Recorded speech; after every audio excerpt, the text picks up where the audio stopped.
right, so let's talk about what happens with the narcissist realizes that life sucks without you. It's kind of a funny thing because, I've dealt with narcissists in my life, unfortunately, which is why I have such a huge mission for this. I've dealt with them in my law practice, but I also dealt with them in my personal life. And so that's why I know and I understand the drama, trauma, and chaos they cause. And here's the narcissist paradox. That is that they treat you like crap, like the whole time they're doing all kinds of horrible things to you, very abusive, mind games, passive aggressive, actually aggressive, the whole time. And then you are finally like running away from them and try to get the hell out of there just to like save your sanity and preserve your soul.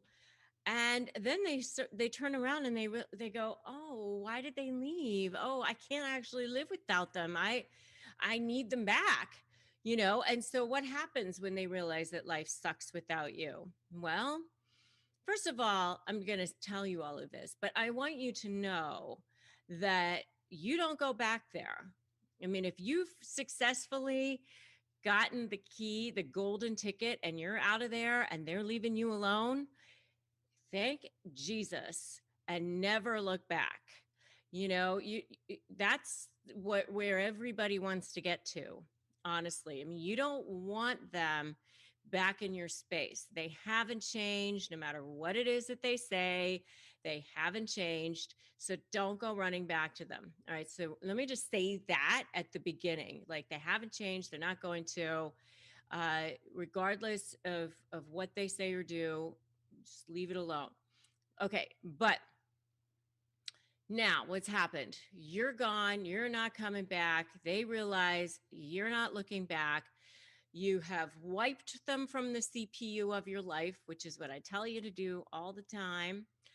And now you've actually taken away their source of oxygen. You've taken away their source of food.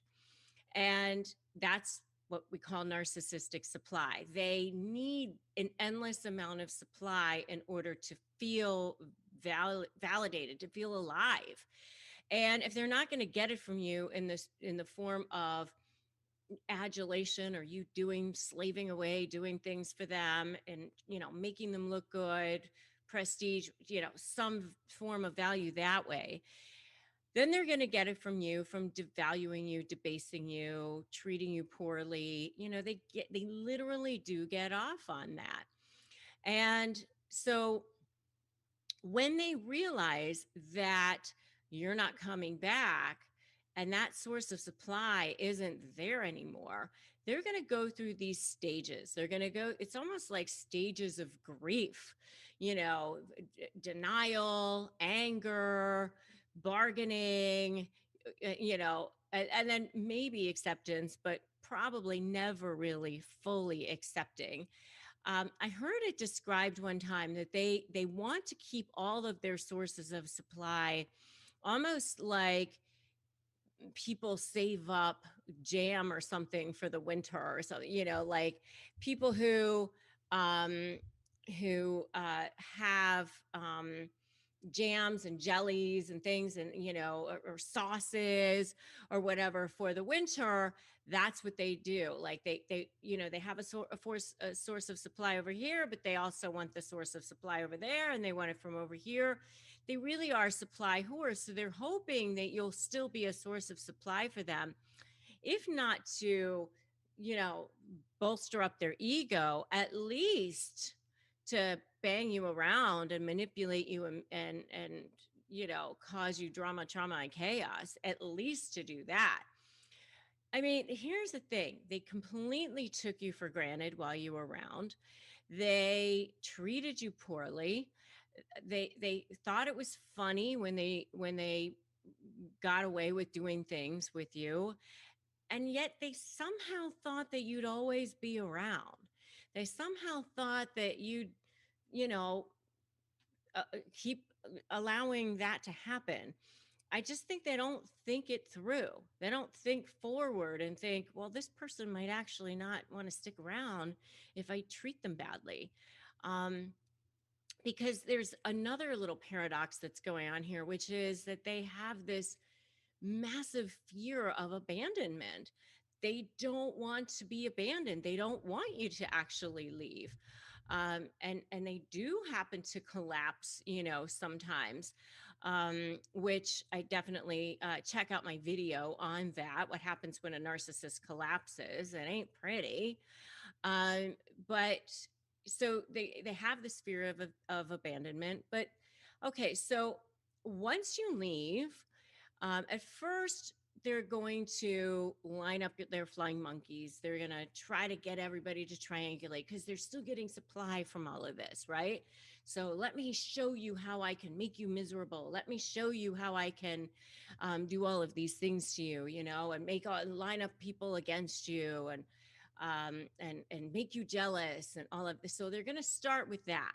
And then the next thing they're going to go into is try to retaliate against you, and try to, their rage is going to come out, and so they might try to, blow up your phone and text you 5,000 times and flood you with messages or stalk you, and they may desperately try to get you back through love bombing or hoovering. Like I said, they want to keep all forms of supply. And so they're going to try to figure out a way to get you back into that web.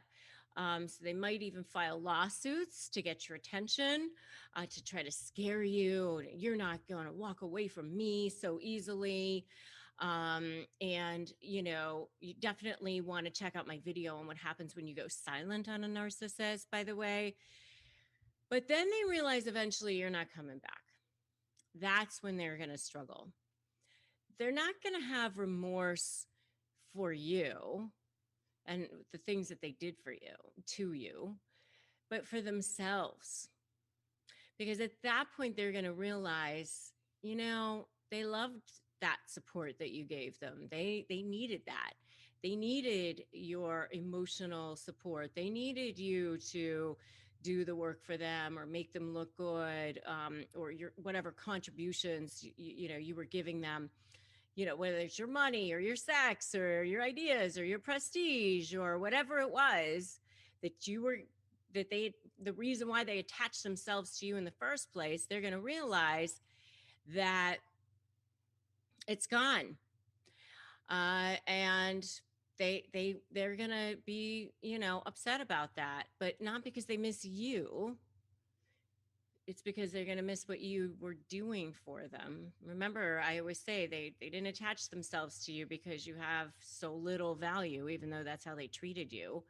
They attach themselves because you have so much value. So then what they're going to start doing is they're just going to start like continuing to watch you. They will always be watching you. They'll always be stalking your social media or trying to see what it is that you're up to. It's just so creepy. By the way, if you think they're so creepy, give me a so creepy down in the comments. They're always watching you. I do have a video on that, by the way, like why the narcissist is always watching you, because they're so creepy like that. And they may begrudgingly, by the way, move on. They're going to try to find another source of supply. They have to slither on down the road and find another source of supply, because that's what they feed on. Otherwise, they don't feel alive. So they will go try to find another source of supply, but they're going to miss the supply they were getting from you, especially if it was really good. So they'll keep watching, they'll keep comparing, they'll look to see if you have something new or something better. They love to compare. Narcissists are big on comparing. And if you do have something better or bigger or whatever, it's totally going to kill them. They'll be super jealous. They will hate that, and they'll be stewing. But you will no longer care, right? Because it doesn't matter. Because as long as you care what they think or what they say or what they do, You're going to be completely tied to them still, and vibrationally, they're going to feel that. So wipe them from the CPU of your life. You no longer care. You've moved on. Just keep walking and do not look back. I have heard these gaslighting phrases that I'm going to share with you. The reason why I want you to hear them is because I want you to be able to recognize them so you can actually step back as almost like a third party observer and go, okay, I see what's going on here, and actually start to be able to not take these things personally. That way, when you go to negotiate with them, you're actually in a much stronger position. It will help you to heal. You can actually start to be in that place of getting on the path of creating a life of intention, a life of where you're in creation and not just survival. And that is so important because when you're dealing with a narcissist, you are in survival mode all the time and that defensive mode all the time. And that cognitive dissonance all the time where your brain just feels like it's so scrambled. But the good news is that you can start to heal. Your brain can start to heal. And what happens is you've been love bombed and devalued and love bombed and devalued back and forth, back and forth, back and forth. When that devalue phase starts, that's when you start to see the birth of that smear campaign. And the first thing they're going to start to do, especially when you try to leave them, is they're going to start to try to suck you back in, try to pull you back in because they don't want to see that supply going out the door. And so they're going to try to guilt trip you. They're going to get meaner. They're going to get all of those things right away, even if they have been the worst to you. And you're thinking, well, you kind of hate me, right? Because they sort of act like that. You've been thinking, you don't even like me. They've been treating you that way the whole time. I mean, you almost feel like it's going to be a relief to them to be gone, but they still have been getting supply from you in some way. They still want you there. So they're going to try to suck you back in. You've got to resist that because that's your soul talking to you. Your soul is saying, I got to get out of this thing. So I'm going to tell you right now, you've got to resist those guilt trips and all the things that they're going to try to do to suck you back into that web of toxicity because your freedom and your health needs that in order to get whole again. I've been where you are. And as long as you're still in that web of toxicity, you cannot heal. You got to start turning it around. And it doesn't happen overnight. Don't beat yourself up for any kind of decisions that you made when you were in that survival mode. Don't feel guilty. Don't allow them to put that on you. So step 1, don't run. Step 2, make a U-turn. Step 3, break free. That's what I say. It doesn't happen overnight. So one of the things they say, I'm going to just go into these 6 phrases now, is I'm the honest one and everyone knows it. No one's going to believe you because you're the liar, right? So they try to make it seem like everyone's going to believe their lies. And that's the first thing that you're going to now start to worry about is that everyone's going to believe their lies and no one's going to believe you. And that's what they're going to try to get you to think. I just said to you in the discard phase, that's when you see the birth of that smear campaign. And so what I want you to do right now is go download my free phrases for disarming narcissists. And you can get that at disarmthenarc.com. Disarmthenarc.com. Free phrases for disarming narcissists. It will help you so much when you're dealing with this kind of craziness. Because they're going to say, I'm the one that's honest. No one's going to believe you. Basically, everyone's going to believe my lies. You've just got to have something to say back, some kind of way to arm yourself. And that's what I want you to have. All right? Don't believe that craziness. Just close your ears, close your eyes, pretend like you've got a little bubble around you because that's not true. So that's number one. Number two is you made me like this. I was never like this. You did this to me. I don't like all this craziness.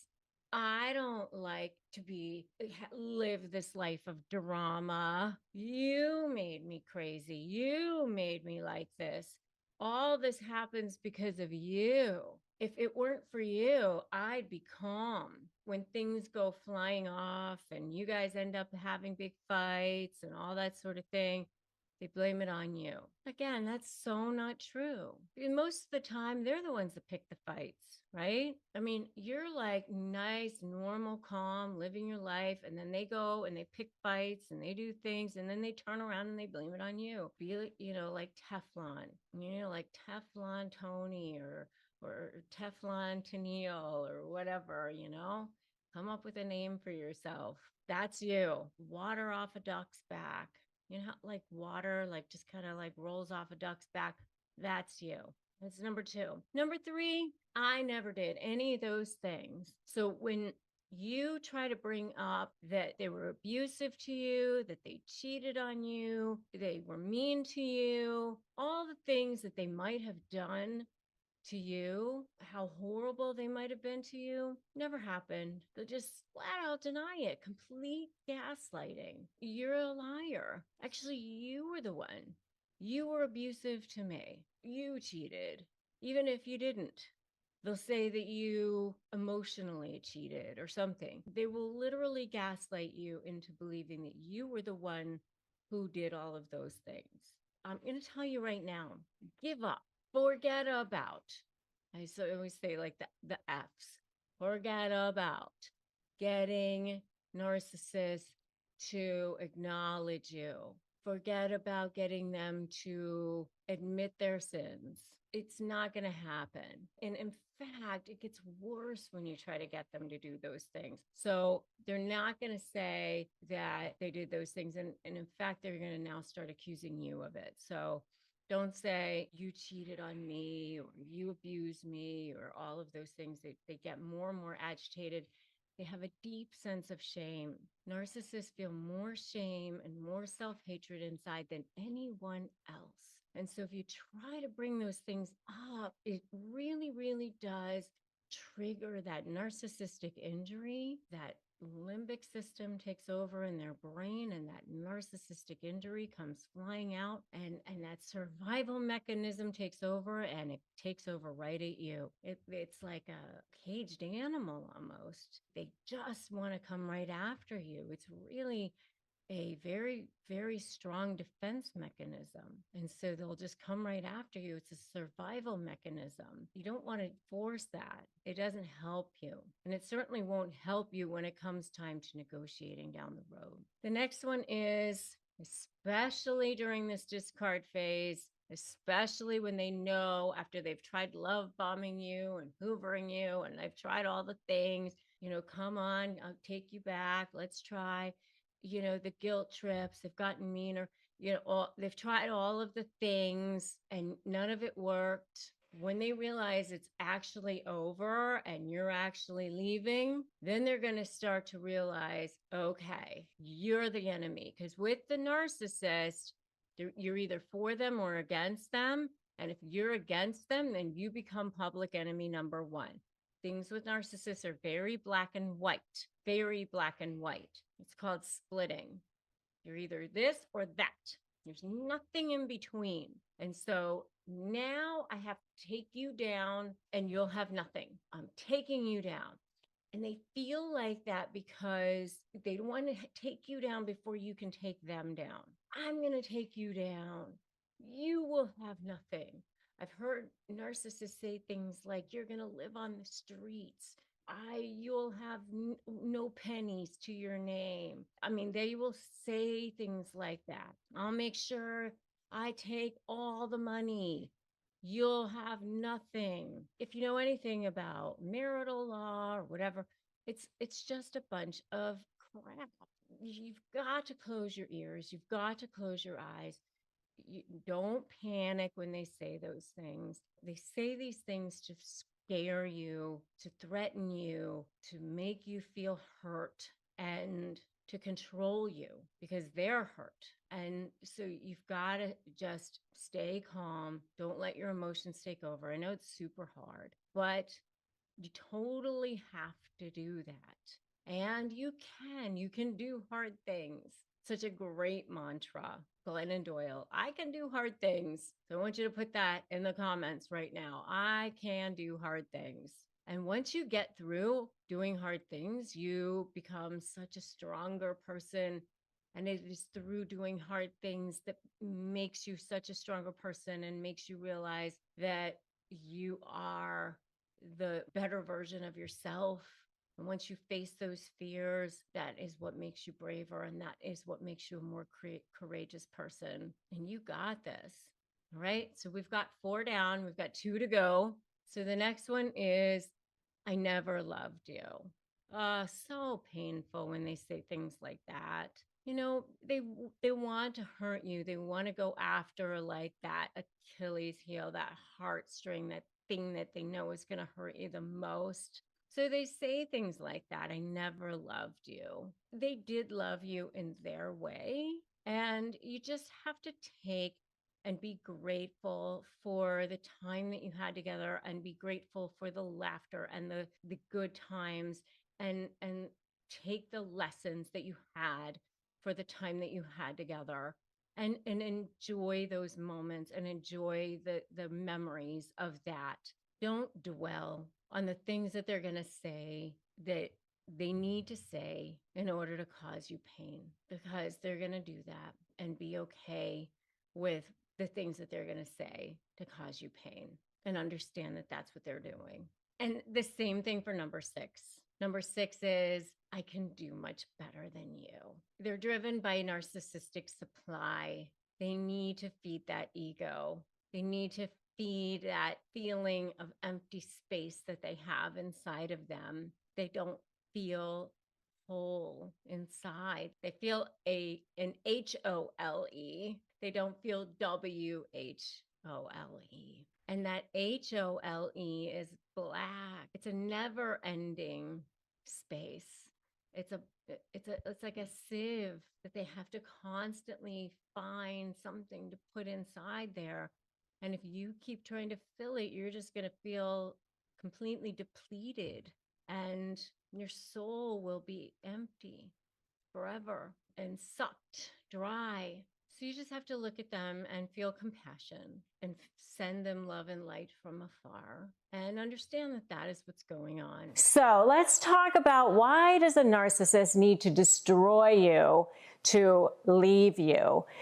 Or even if you're leaving them. Anything that's regarding the discard phase of a narcissist means that they're going to try to bring you down, destroy you, out to get you, no matter what. And you think, why? Why does this have to be, you know, destroying? Why can't we just come to a nice, reasonable conclusion? Well, the answer is, as it always is when it comes to narcissists, it goes back to that whole concept of narcissistic supply.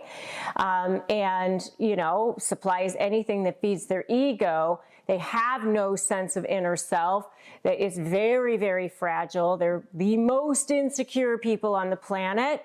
And so they have to get all their value from the outside, and they protect it no matter what. It's really a survival instinct. It's like, you know, if you live, then I can't. If you survive, then that means I don't. It really, to them, is like a war, and you're the enemy. I've had to deal with a couple of narcissists myself in my own life, and one of them was a covert narcissist, or actually they were both covert narcissists, but in one of them, I, you know, had a situation where I was like, you know, I'm hoping to really, you know, have a peaceful resolution to the end of this relationship. You know, it was a situation where it wasn't working for me in a kind of a business setting.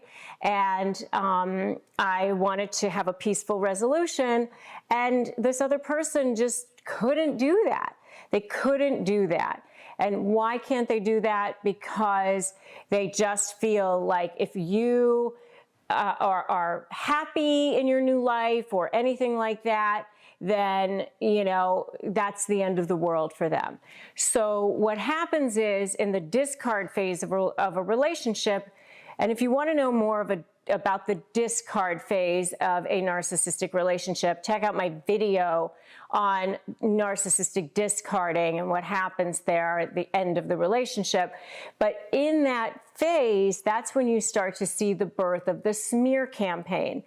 And that's when they start lining up their flying monkeys, start triangulating. And the discard phase and that smear campaign can happen even long before you think that it's actually the end of the relationship. They're just making sure that if anything ever happens, that, you know, they're going to be the ones that have the upper hand.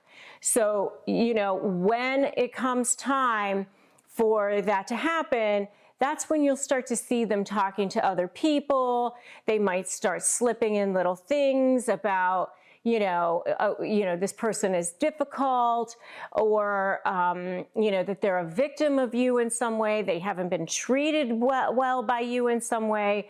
I was actually just having a conversation with somebody yesterday who I'm going to be interviewing coming up for my podcast and for this show. And he was talking about how crazy it is that, it's normally the empath, and you're normally the one who's doing everything for the relationship. You're carrying the relationship. You're basically, 90% of the work and all of that, no matter whether it's a personal relationship or a business relationship, it's never equitable. You're always the one doing most of everything and hoping that the other person will eventually appreciate you, will eventually realize how much you're doing and how much you're putting into it. And you're constantly walking on eggshells, and you're constantly being gaslit, and passive aggressive techniques being thrown at you, and your brain is like scrambled eggs or something. And yet then they turn around and start going to third parties and saying how awful you are and how much you've taken advantage of them, and basically all the things that they're doing to you, they go and tell everybody that you're doing to them. And a lot of times, especially if they're a covert narcissist, they're really good at playing the victim, and everybody thinks they're so kind and generous and nice because that's how they are to every single person in the world other than the people that are closest to them. And so it's really, really surprising for those of us who are empaths that this is what's going on. And you're always kind of like a step behind because you don't realize that this is going on. So what happens in a litigation setting is, you empath are over here going, well, let me try to figure out a way to nicely come to a resolution of this case or of this relationship in some way. Let me figure out what we can do. And this is what happens with a lot of us. I hear a lot of you saying to me, I just want this, or I'll just take this small amount. I don't want everything. I'm not going for this part. I don't care about the money. I just want my kids. Or I don't care about, all of this these other assets. All I want is this, or whatever.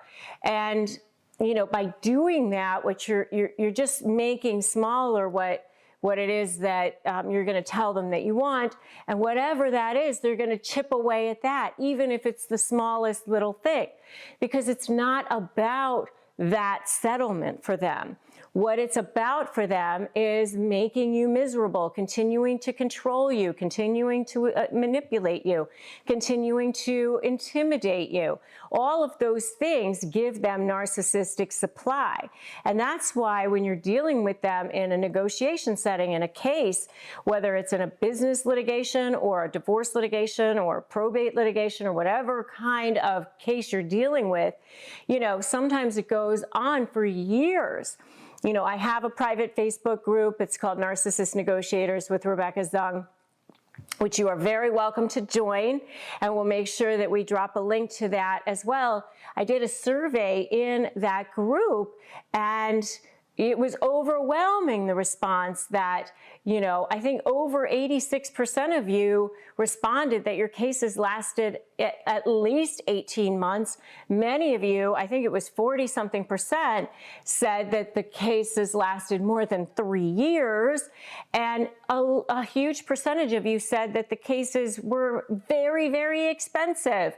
Many times over $100,000 in fees.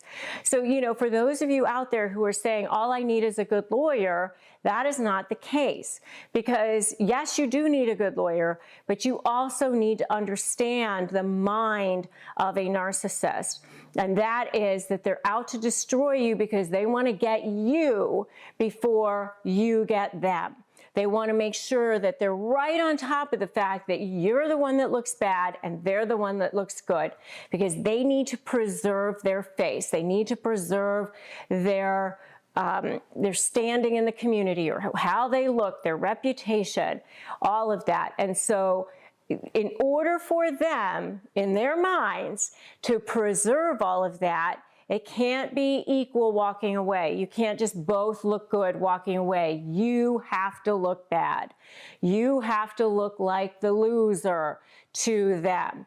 That's the only way they feel that they can survive, that they can preserve that narcissistic supply that they so desperately need. And if you are so ready to be free of this crazy toxic stew that narcissists are doing to you, and especially trying to destroy you, I want to see a "this ends now" in the comments. Okay, and so the last reason why narcissists feel like they have to destroy you is because, again, it goes back to this narcissistic supply idea, and that is that they feel like if you're not going to be supplied to them, then they don't want you to be supplied to anyone.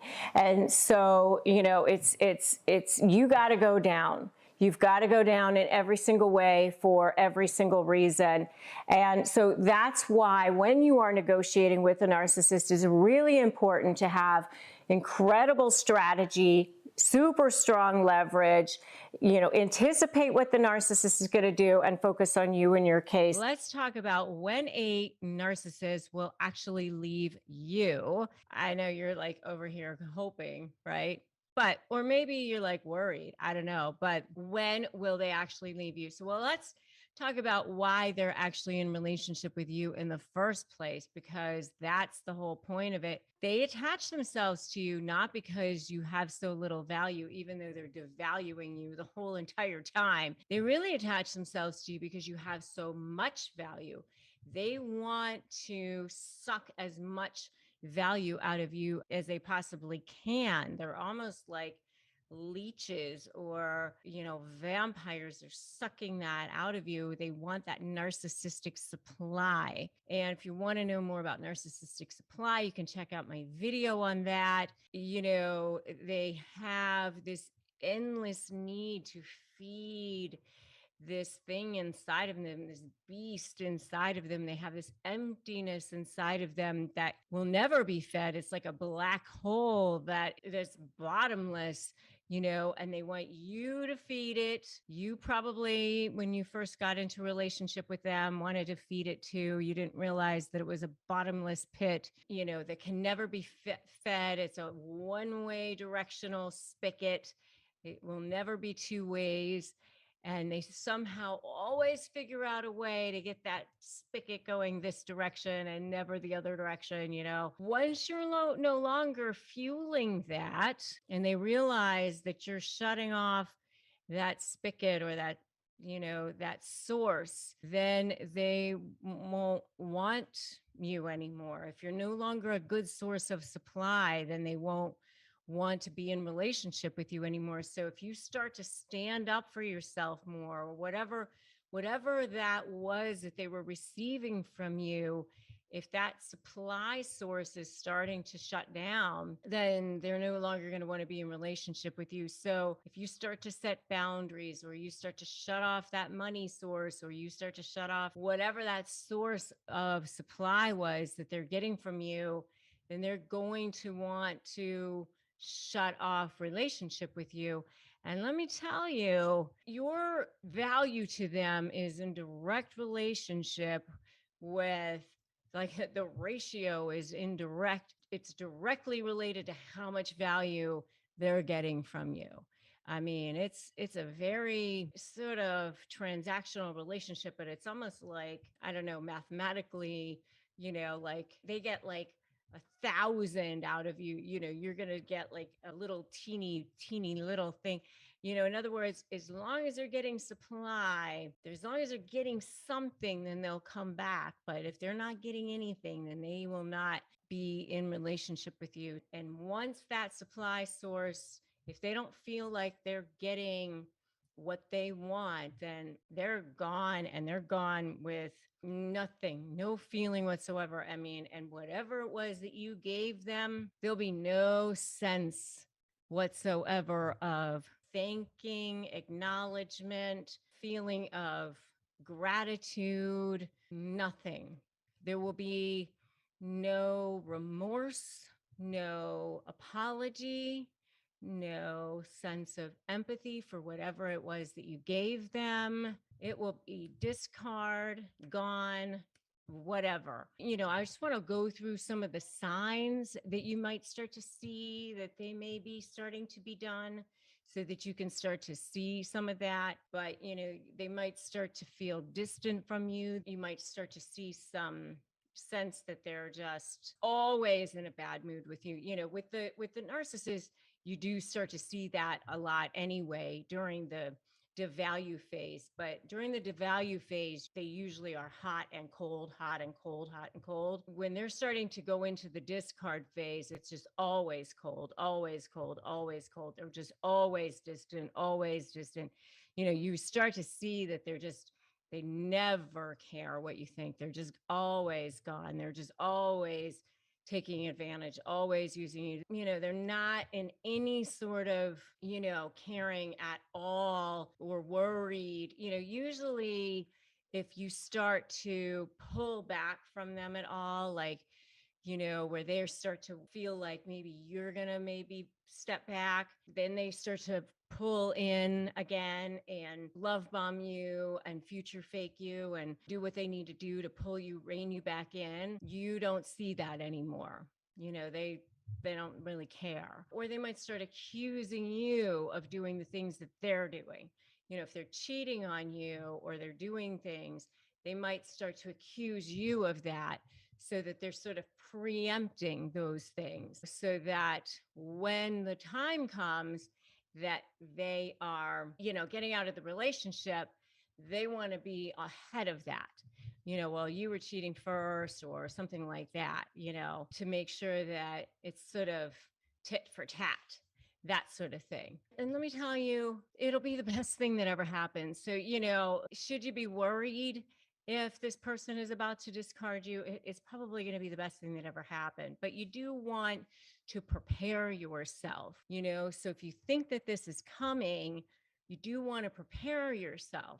You do want to make sure that you have your documentation in check. You do want to make sure you have everything that you need lined up financially. You do want to make sure that you have a stash of cash. You do want to make sure that you have a place to go, a place to live. If this is a divorce situation, if it's a business situation, a business partnership, make sure that you have a succession plan in place. You do want to stay 2 steps ahead of them if you see that this is coming, and get a plan in place. Okay. If you do think that it's a divorce situation, make sure you watch my video, Before You Divorce a Narcissist.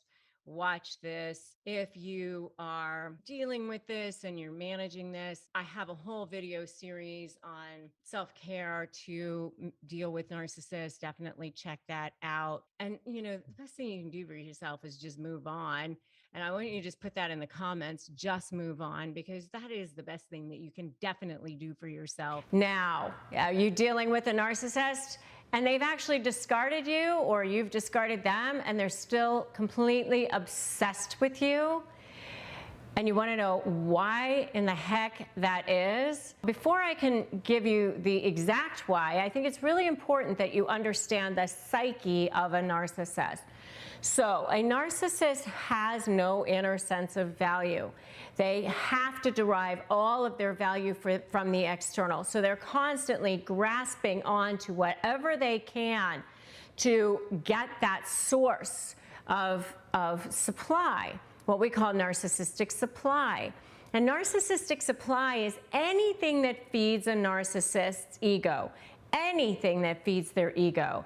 It could be bad, it could be good, it could be neutral, but as long as it's feeding their ego, then they're grasping onto it. It's seriously like a predator with its prey. Like, they need to have that food. They're gonna grasp onto it wherever it is, and they're going to hurt people, anybody who's going to threaten that source, okay? So just think of it like a really super hungry animal that's out in the wild, and they finally see a food source and they're gonna grasp onto that. And if somebody comes along and tries to threaten that source, they're gonna reach out and try to kill them or hurt them in some way, because they have to have that food. And that's what's going on with the narcissist. They live on it, they feed on it. It's their food, it's their oxygen. And it can come in the form of many different versions. I mean, the whole fact that they have no boundaries and that they beef up their, egos and by saying how great they are and all of that, that's all a form of narcissism. But remember, we all, on some level, want to feel seen, heard, and know that we matter. So it's a continuum. I mean, all human beings have to feel some sort of value, and we all want to have other people notice our value as well. That's just part of being human. What differentiates a narcissist from everybody else wanting to know that they're valued is that they have no sense of feeling or empathy or care or love for another human being. They just can't do it because they feel that if they do, it takes away from them. And that means you're taking away that food source, that oxygen source, their lifeblood, really. And they don't understand it. They certainly have never processed it. It's totally subconscious, but that's what's going on. And so they attach themselves to people just the same as like pods do or leeches do, like because they need to attach themselves to people for food source. They never attach themselves to people in order to give to them in some way. It just doesn't even, they don't process the world that way. It's only what can this person or this situation do for me. And so when you're dealing with a narcissist, you've been dealing with 3 different phases of the relationship, which are the love bomb, devalue, and discard. And if you want more information about those 3 phases of the relationship, definitely check out my videos on love bomb, devalue, and discard. During these 3 phases of the relationship, they can be love bombing you while they're devaluing you and love bombing while they're discarding. They really go back and forth between the phases. And yes, it starts with love bomb and it ends with discard, but everything's happening sort of all at once in that middle stage. I had one of you guys actually commented on my videos. It's like it's love bomb at the beginning, discard at the end, and toxic stew in between. And that was a really great way of putting it. So, while you're in the middle of the discard phase, you're still going to be getting love bombed and going back and forth between love bomb and discard, which is sometimes called hoovering, because that supply source is being threatened and they don't want that supply source to go away. So even if they don't want you anymore and they're telling you, I don't want you anymore, and they're rejecting you, and they're telling you that you're a piece of crap and that you're a speck of dust on the planet and nothing matters about you, well, they obviously must think that there's still some amount of supply they can get out of you if they're still coming back to try to get more and trying to squeeze more out of you. So that's what's actually happening and why they're still obsessed with you. So if they feel like there's some way that they can still control you, or if they can upset you or jerk you around in some way or get you all riled up about something, then they get supply from that, so they're going to come back and do that. Even if they like block you on something, well, they do that because they want to get a rise out of you. They want you to go, oh my God, why did you block me? Or go back to other people and say, why did this person block me? And they found out now that you're upset about that. So the best thing that you can do to get them to stop being so obsessed with you is to just completely go no contact with them and not give them any attention or any information whatsoever, and just react to them like by just blocking them yourself and moving on and acting as if they just never existed in your life. Literally, like you're wiping out that part of your CPU, like that person never existed in your life. That's the only way that they will finally and eventually stop being obsessed with you, because they'll finally have to move on and find a different source of supply. They can't be rehabilitated. It's not like they're going to change. They're going to come back in the form of, drunk texting you, or saying that they're sorry, or, hoover you in some way by saying, why aren't you responding to me, and try to get you sucked back into their weird vortex of craziness. But you can't take that bait, because if you do that, then that obsession with you will continue to just go on and on and on and on and on. If you are so ready to get that narcissist out of your life and say goodbye forever, give me a narc be gone in the comments. So to summarize, the reason why the narcissist is still so obsessed over you is because they still think that there's some shred of supply that they can get out of you.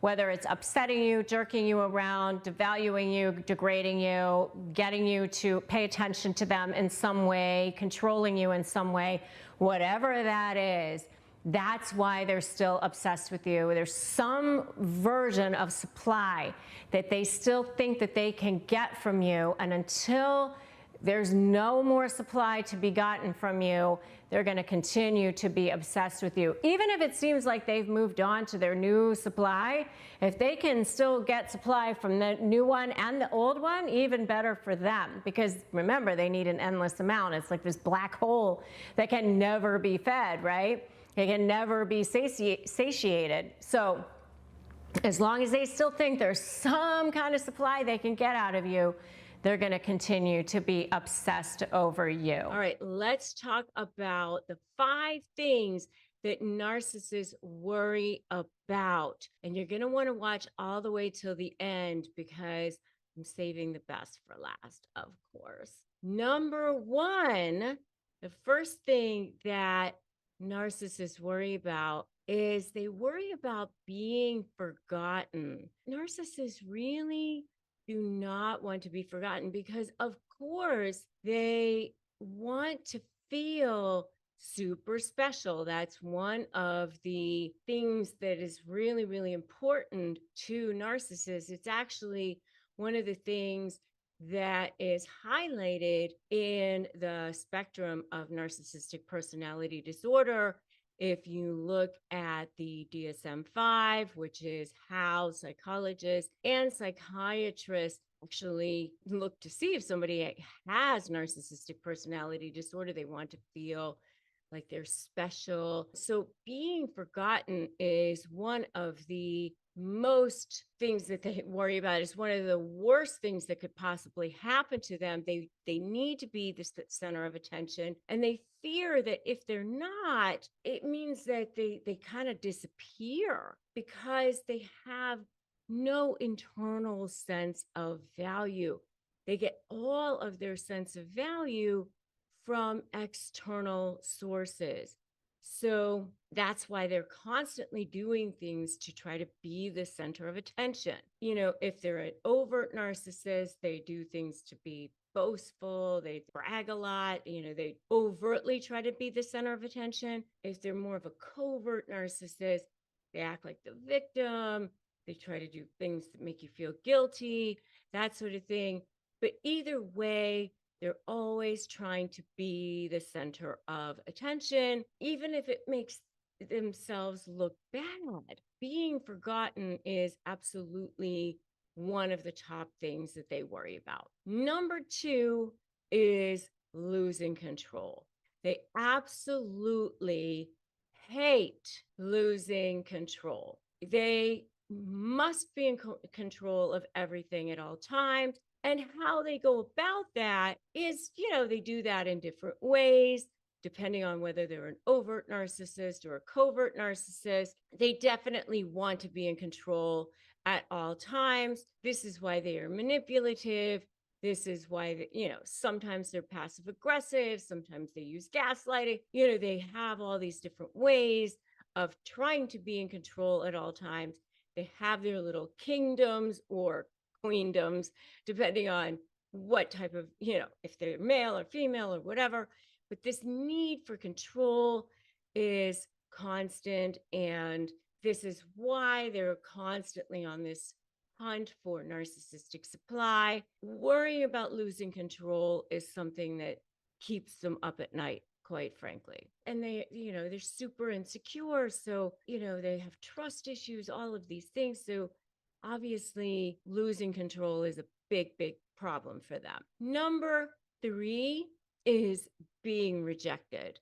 They absolutely are very, very concerned about whether or not somebody is, for them or against them. And, for them, everything is black and white.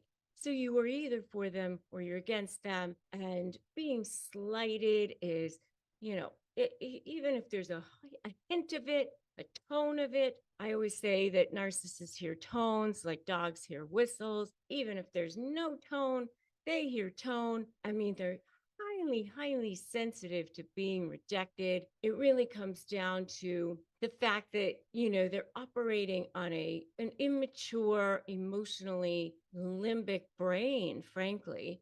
And so they need to be loved and accepted by everybody, and highly sensitive to the fact that they're not. Even if they say, I don't care if these people like me, I mean, they'll say that. They say that all the time. But the fact of the matter is that they very much do. And they'll say, I feel whole, I feel complete, I don't care if anybody loves me. But they are extremely, extremely sensitive to this. And this fear of being rejected leads them to being actually very clingy and needy in relationships. Even if they're rejecting you, they'll reject you, but then pull you back, reject you, then pull you back. It's a very hot and cold type of relationship, but that is how they are. They're extremely nervous about being rejected. That is the next one. The next one is they're extremely worried about being alone. They hate being alone. They need people around because that's where they get their narcissistic supply. They get supply from people. So they need people to be giving them that supply. That's where they get the feeding of their ego, is from those sources. So they need that. It's either going to be in the form of what I call diamond level supply, which is adulation or people giving them that prestige, that sort of thing, or what I call coal level supply, which is controlling people, debasing people, treating people poorly, that sort of thing. But they need to be surrounded by people at all times. And this fear of being alone can lead them to being very codependent on people. And when people try to leave them, they go crazy, stalking sometimes, trying to make you feel guilty. I mean, even after they've treated you so poorly, they go crazy if you try to leave them. It's so crazy, but that's what happens. I mean, they hate being alone. So that's one of their major fears, one of their major worries as well. So that's number 4. And if you've seen any of these so far, give me a totally in the comments, right? Totally, you've seen this. I know you have. Now I have led myself up to number 5, which is the big one, the most important one. Absolutely. And when you are negotiating with a narcissist, trying to get something out of them, trying to create leverage, this is the biggie. This is the most important one. This is the one when you are developing any kind of a strategy, which is all part of my SLAY methodology, by the way. Strategy, leverage, anticipate, focus on you. This is where you're going to build your leverage. Number 5 is they worry about being exposed. This is the most important one, the thing they worry about the absolute most. They are very worried about being exposed. They don't want anyone to see their true selves. They don't want to be exposed to anyone, including their partners.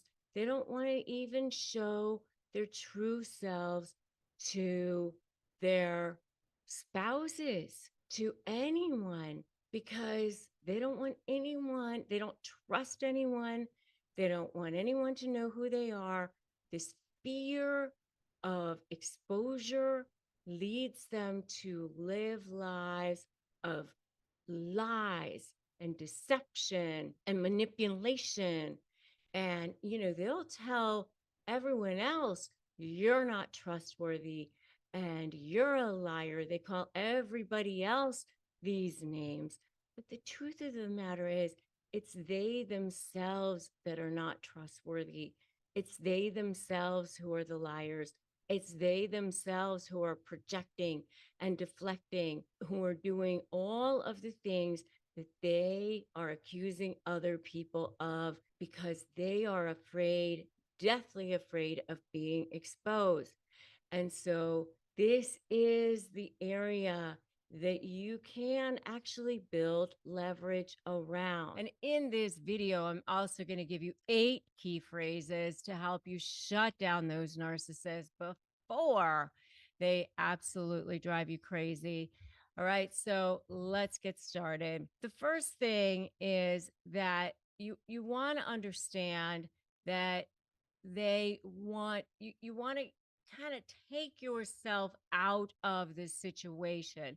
So the more you can kind of start looking at it almost like they're toddlers having a tantrum on the floor, the better it's going to be for you. Because what they're trying to do is drag you into that quicksand with them, drag you into that mud with them. And there's a number of reasons that they do that. One is that they get something called narcissistic supply by dragging you into that mud with them. And that feeds them, that feeds their ego, it feeds their inner empty self by doing that. It's kind of like I call it their food, their lifeblood, their oxygen. And that's what they need. It's that inner emptiness that they feel. And by doing that, you're kind of feeding that. And that's why you end up feeling so empty yourself. They call them energy vampires for a reason. And that's part of the reason, because you end up feeling like you're being sucked dry. I remember when I was dealing with a business partner who was a narcissist, before I even knew anything about narcissism, I used to think, my God, it's like a leech. I just feel like I'm being leeched. And I didn't know any other language to use, but I just felt drained, sucked dry, like the life was being drained out of me. And that's why you feel that.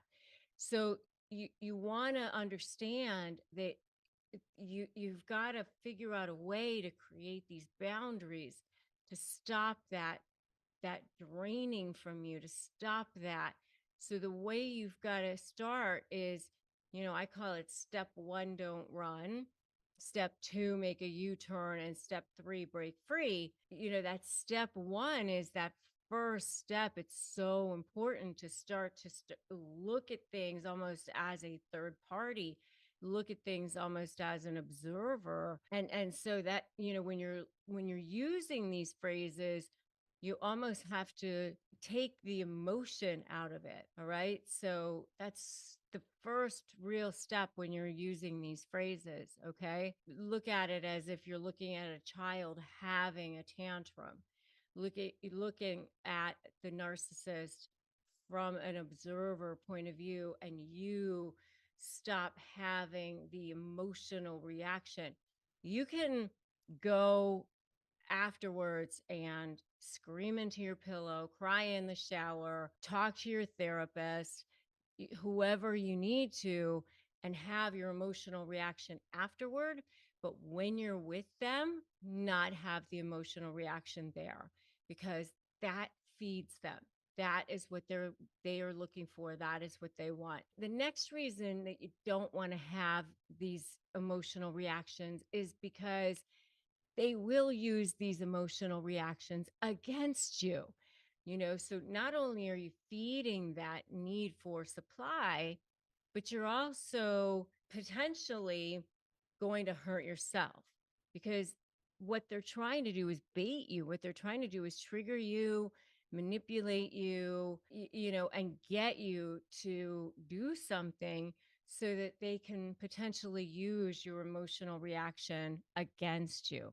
So, and especially if you're in the discard phase of a relationship with the narcissist, they want to be able to go, oh, look, there's the crazy one. There's the emotional one. There's the one that has the problem. And if you're in a court situation, it happens all the time. And I've seen it with my clients. I've seen it with in situations where on the stand, in situations that were extremely inconvenient, cross-examination, trial, depositions, where you don't want it to happen, right? And they're very, very good at that, where they look like they're the calm ones, the collected ones, the charming, charismatic ones. And then everybody else in the system thinks that they're the normal ones, the non-narcissistic ones, the fine ones, the good ones. The other party is made to look like the emotional one, the one with the problem, because they bait you, they trigger you, they make you look like the crazy person. So you want to be very, very careful about not taking that bait and not allowing them to trigger you. Remember, everything you put your hand to is a potential trial exhibit. What you write, what you post on social media, how you respond to those text messages, to those emails, to those direct messages, what you say in conversations, what you say in front of people. Be very, very careful about those things. So that's why, go to disarmthenarc.com and grab my key phrases for disarming narcissists. You definitely want to do that. These are some cautions that I have for you. And then the third reason why you want to be very careful about how you are responding and talking to a narcissist is because every single time you get baited, every single time you get dragged into the mud, that narcissist, as long as you're giving them supply, they're never, ever, ever going to leave you alone. They're never going to be gone. because they're still getting that food, they're still getting that lifeblood, they're still getting that oxygen. So they're still going to come around. 3 good reasons to use these key phrases for shutting down narcissists. Okay. So, number one, you can say something like, I'm sorry you feel that way. I'm sorry you feel that way. Now, be careful you don't say, I'm sorry, or whatever, unless you are sorry, but you just say, I'm sorry you feel that way. I understand that that's what you think, whatever, but I'm sorry that you feel that way. You're not saying anything really. You're just saying, I'm sorry that that's how you feel. It just basically kind of puts it back on them. That's how you feel. I get it. I'm sorry that's how you feel. And it just lets them know that I heard what you said and I acknowledge that that's what you said. I'm sorry that that's what you feel. Okay. That's number one. Number two is I have no control over the way you feel. I have no control over what your thoughts are. Again, you're acknowledging what they said, you're acknowledging that you heard what they said about their thoughts. And you're just saying, I have no control over what you think.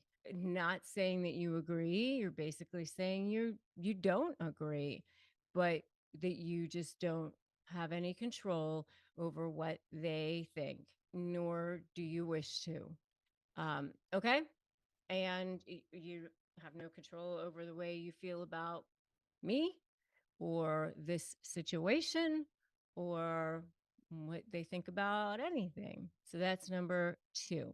Number three is your anger is not my responsibility. You can also say your triggers are not my responsibility because a lot of times they are trying to say that they're angry at you, or they might say, you trigger me, you make me angry, all of those things. Their anger about things that you do, or if you trigger them, it's not your responsibility. They have to be responsible for that. Just like if you are triggered about something, it's your responsibility to manage your anger, to manage your triggers, right? Each of us have to manage our own triggers, our own traumas, our own anger. That's our own responsibility to deal with, right? I mean, we have a choice about how we respond to situations, and that's on us. And so that's on them. And so you can just put that back on them. Your anger is not my responsibility. That's number three. Number four. Number four is one of my favorites. I love this one. Number four is I agree. That's your opinion. Because you know what? You're basically not agreeing with a thing. But they often hear you say, I agree. So you're saying, I agree. That's what you think. I agree that I heard you say that. You aren't agreeing with a thing, but I agree that's what you said. I agree that's your opinion. I mean, I understand that that's what you feel. You can say things like that, that basically you're just acknowledging them, but you're not agreeing with a thing.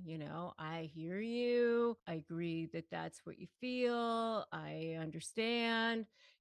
Things like that are all just acknowledging, but not really anything at all. Okay. Validating in some way. And that's really a lot of times all that people want. Number five is I can see that you are. And you just insert the emotion. I can see that you are upset. I can see that you are angry. I can see that you are sad.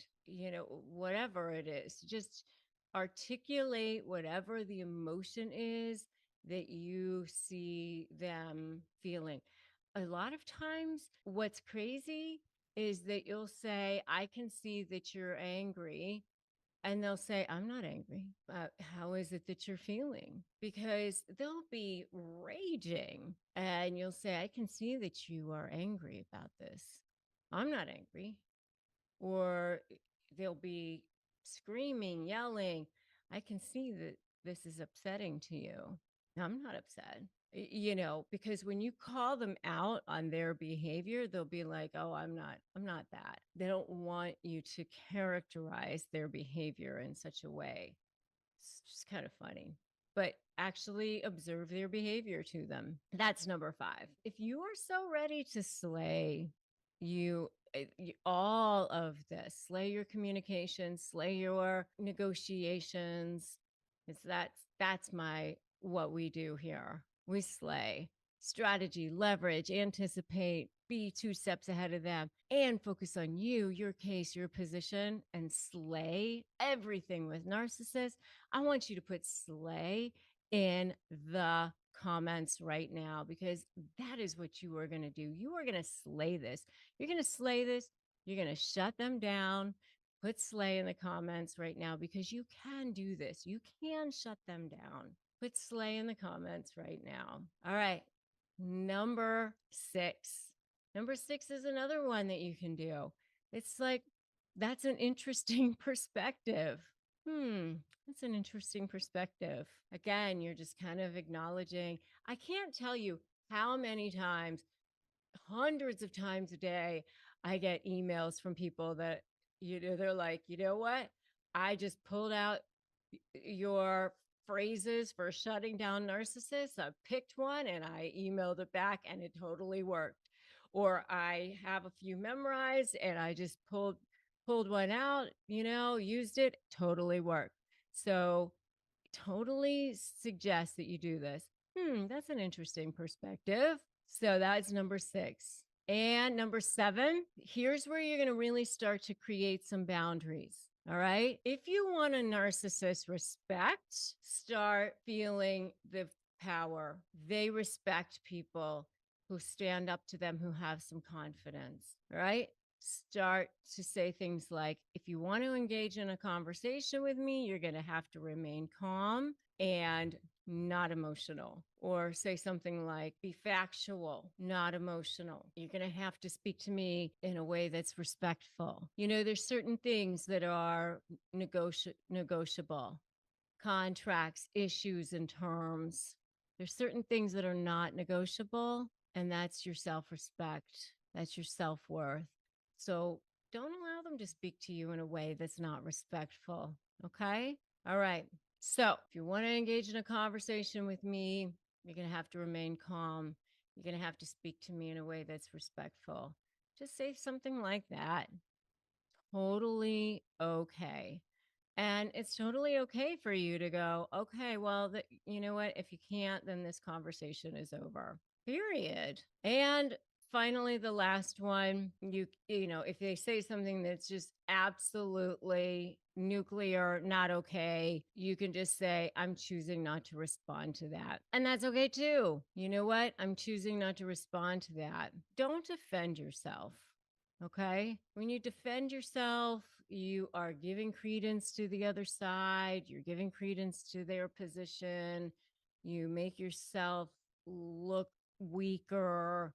Never explain, justify, or overshare. So, well, first of all, let's introduce you a little bit to my community and talk a little bit about your background. And with narcissists, you had some narcissists in your life growing up, and then you also married a narcissist. So talk about that. Married and then dated. So during my marriage, I didn't know, or to my divorce, I didn't know what a narcissist was. I actually learned about 3 years later after dating and being with someone who was pure evil. And that's how I learned. And I've been helping people. I started with like local groups and I just needed the support for myself. So I started groups and, it was 10 people, yay. And then it was 40 people. I was like, overwhelmed, and I had 2 a month. So I was juggling so many people, sometimes up to 60 people a month in the groups.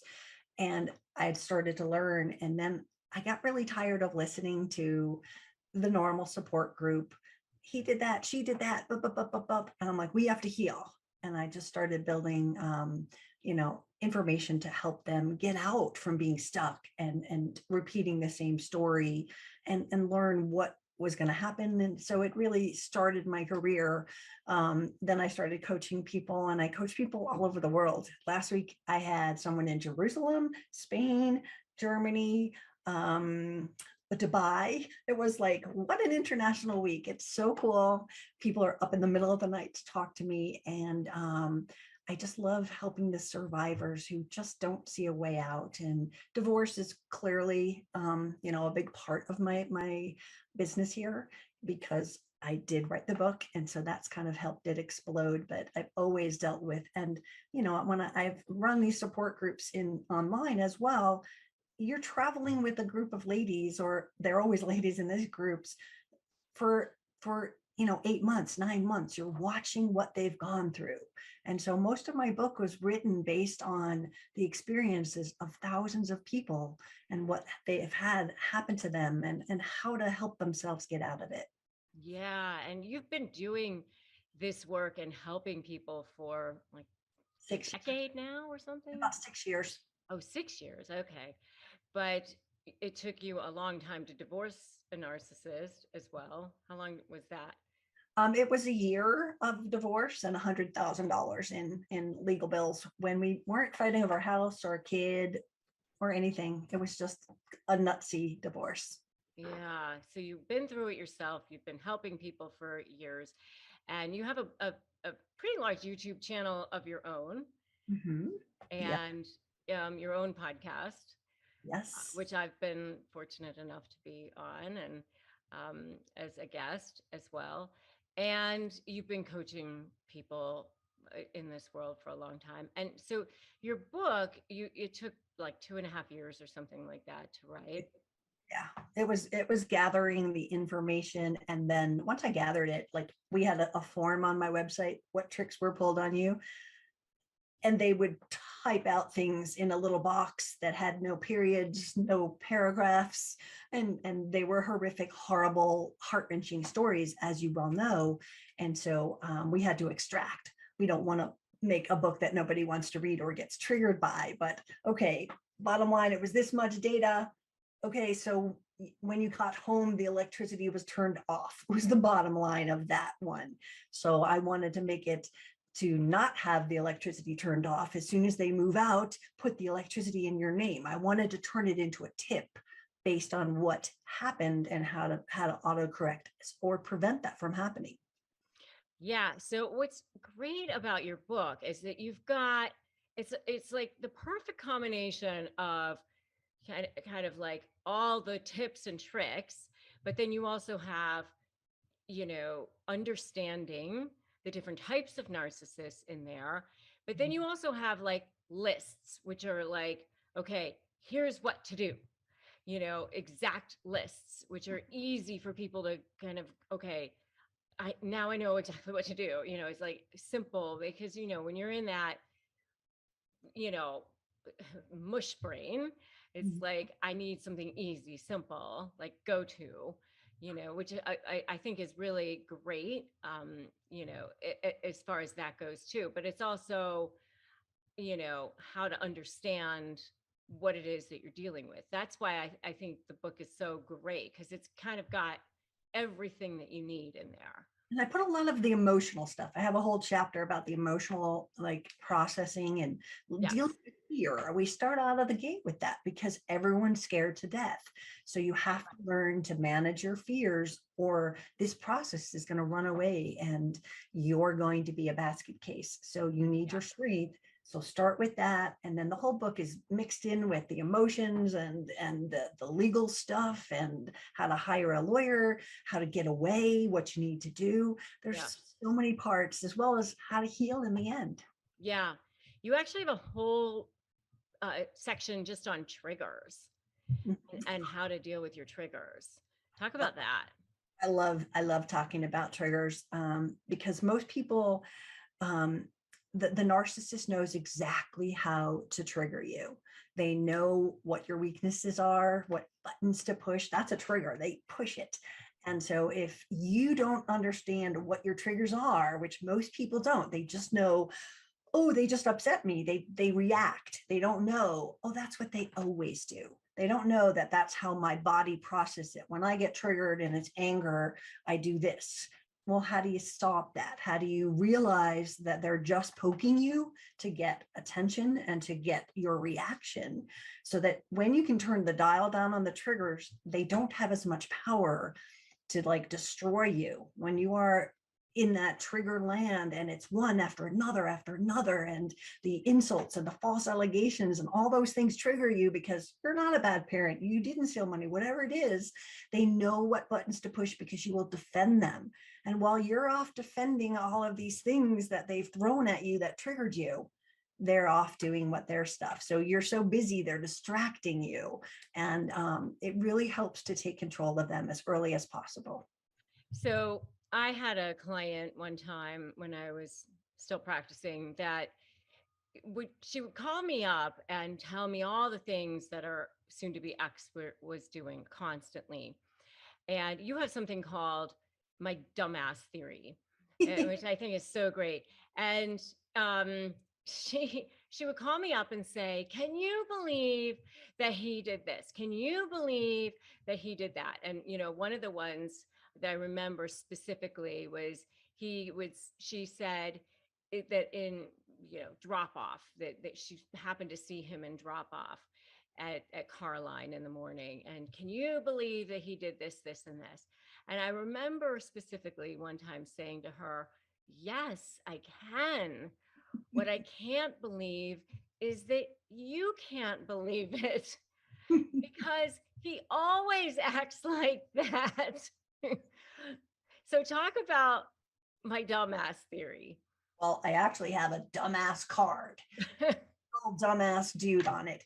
And the reason I talk about the dumbass theory, I named it after my ex-husband, which happened to be appropriate. But what we have to realize is that they're going to do the things that they do. That shock impact, again, that's what they're doing when they're triggering us. It's boom, boom, boom. I can't believe it. Oh my God, oh my God. Instead, of course, they're going to do that. Of course, they're going to go after you as a parent. They don't want to pay you as much money. Of course, they're going to do this. When you have it in your pocket that you see what they're doing, it takes a lot of the sting out of it, right? You can get less emotional and more reactive to, okay, this is our next strategy. When they do this, we can do this, because you didn't let it take you down like the client you just described. I get those clients every day too. And it's just like, oh my God, oh my God. And you're like, okay, but didn't he do that last week? We have to learn to expect it. And then it's not as shocking. It's that shock that triggers you. And then it takes you off the rails for what you really have to do. So the dumbass theory was developed, and people like walk into court, like walking, and they're so scared to see their ex. And they've told me afterwards, I walked in and I just kept going, dumbass, dumbass, dumbass, dumbass. And they just go, every time I looked over there, I wasn't scared anymore, Tracy. I just saw this big dumbass. I envisioned him, and it didn't scare me anymore, because it took away his power, or her power, right? It took away the power because you're belittling it to something that is not this giant monster.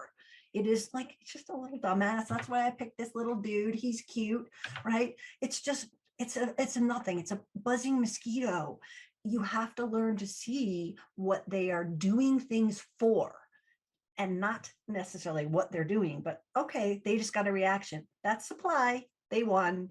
If you can turn the dial down on letting those things get to you, you're much more powerful in court.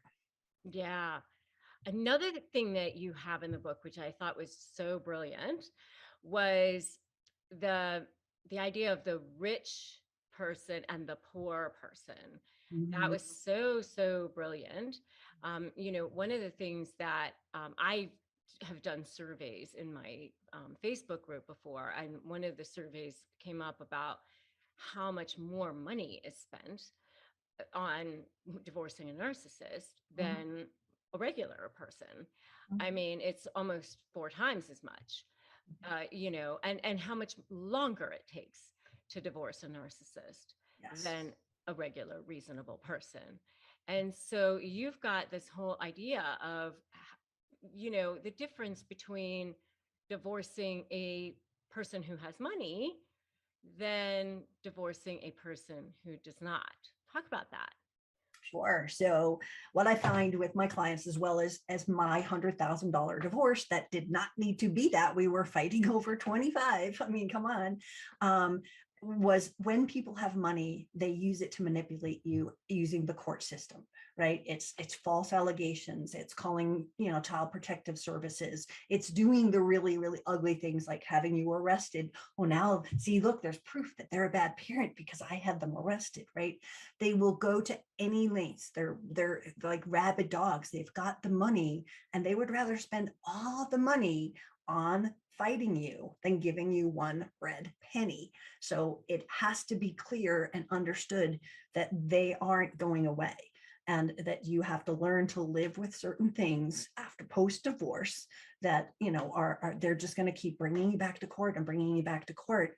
When you understand that and you get the more strategies to deal with what things are important, what to react to, what not to react to, then you're much more powerful. And so I have had so many clients. I had one this morning and yesterday on a Sunday. She's got court on Thursday. 7 years they've been going through a divorce. 7 years of custody battles, ugliness, accusations, and she's been through 15 lawyers and now she's representing herself. He's a very, very wealthy man, and he uses his power as a weapon. He uses his money as a weapon. Doctors, lawyers. I mean, God help someone who's married to a lawyer who decides to litigate for themselves. They will say no to every single thing that you're looking for. And so knowing that someone with money is going to do this, it's again kind of the dumbass. Of course they are. They've got money. They're going to use it as a weapon, right? You have to understand that. And again, knowing the strategies to make sure you're getting your fair share of the pie. Well, I mean, the reason why is because they get supply from that. I mean, and so you have to understand what I teach, which is that you have to find a way to potentially expose them. You have to create that leverage. And if you don't, then they're going to continue to try to get that supply from jerking you around. Absolutely. And because they'd rather, the myth is that they want to win. That's the myth, because they don't just want to win.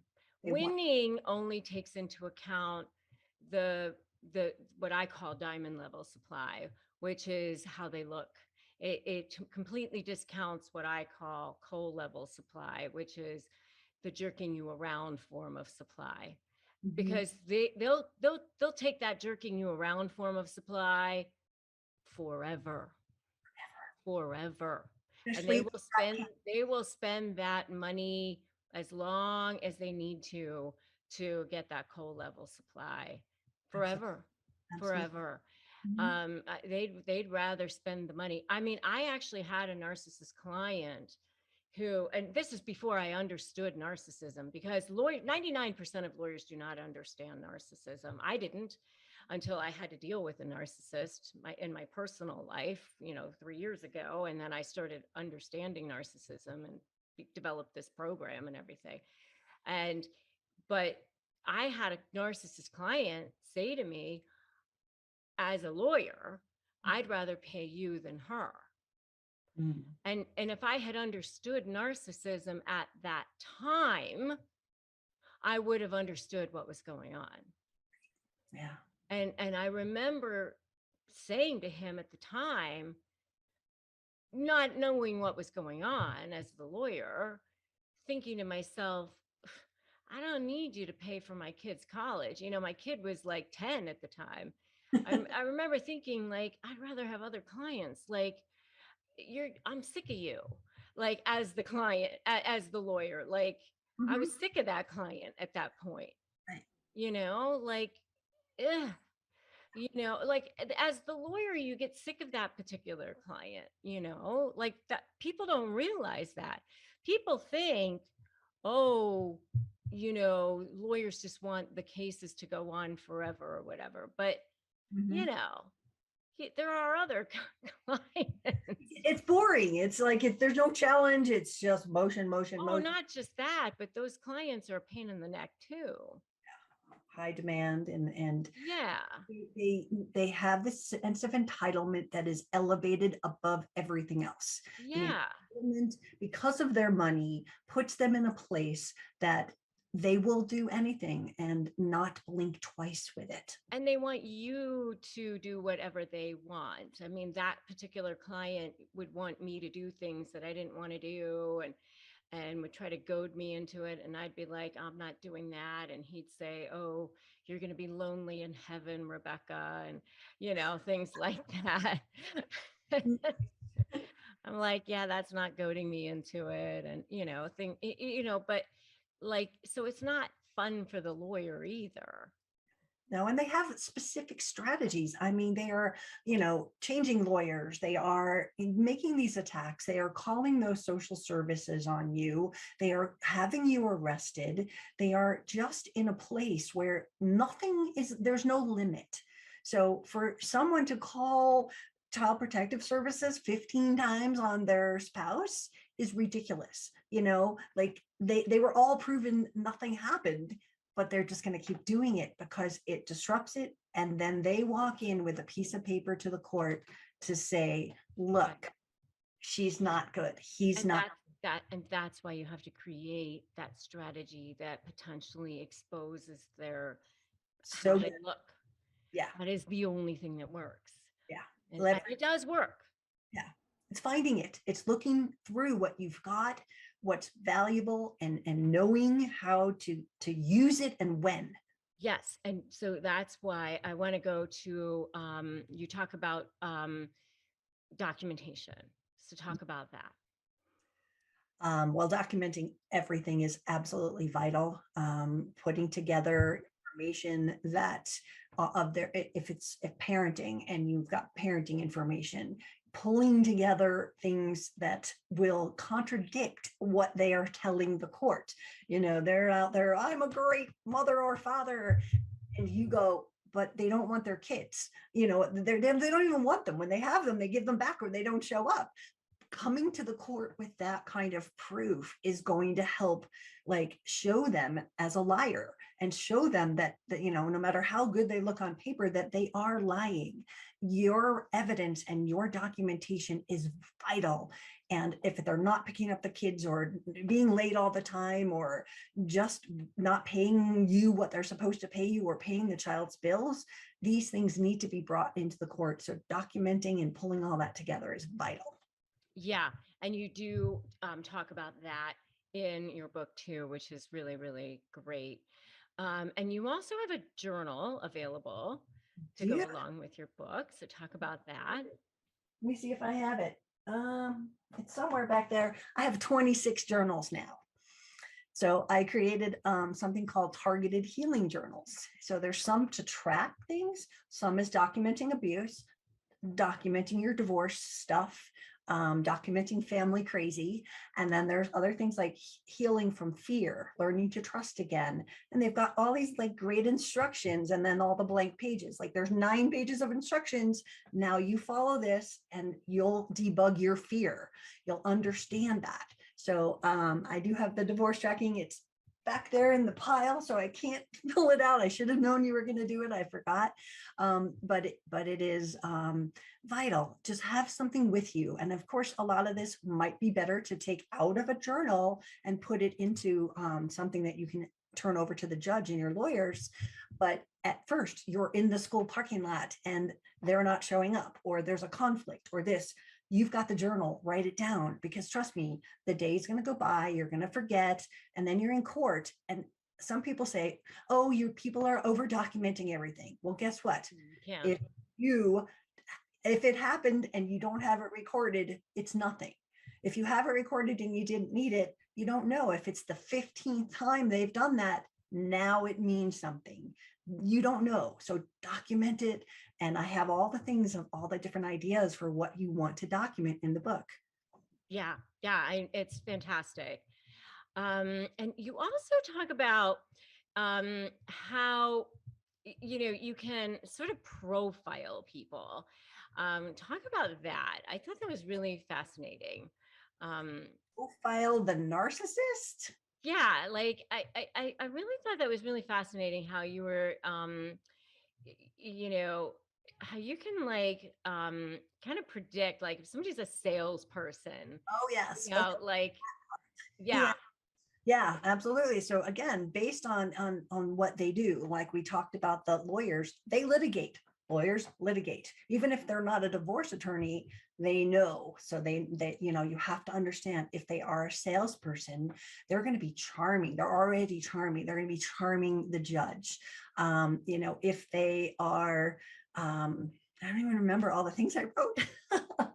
That's a hard one, but it is about understanding who the players are and what they're capable of. Because again, lawyers are going to litigate, salesmen are going to do this. People who are going to be more annoying and more dangerous in the courtroom have careers that maybe make them feel more entitled and make them feel like they can get away with things. So those things are very important to understand who the players are in the world.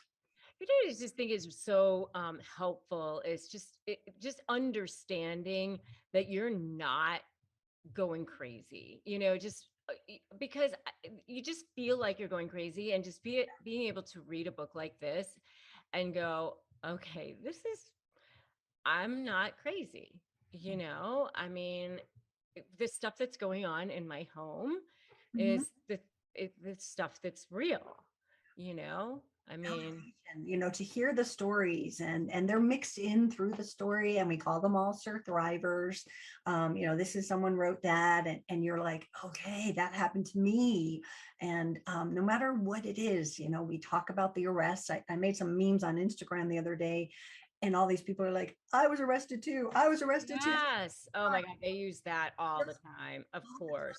So to know that, it shames people.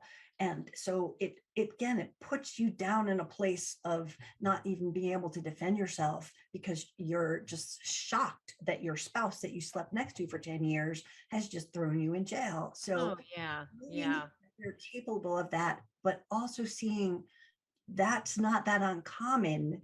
And so it's just a tactic, takes away a lot of the personal shame and guilt and fear inside of you. So hearing those things really help people.